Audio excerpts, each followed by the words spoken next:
আসসালামু আলাইকুম। আল্লাহ তান মশওয়ার যাত্রা ট্যাংরা মাছ দেশি নদী বা বিলের থেকে এগুলি আসে।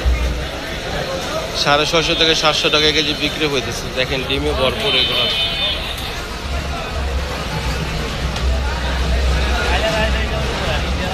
গুলশা মাছ বলে, বড় ট্যাংরা বলে। 650 থেকে 700 টাকা কেজি বিক্রি হচ্ছে।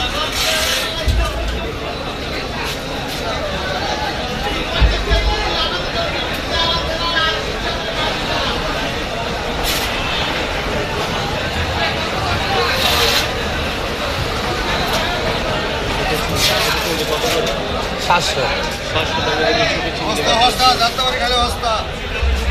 বস্তায় বস্তা বড়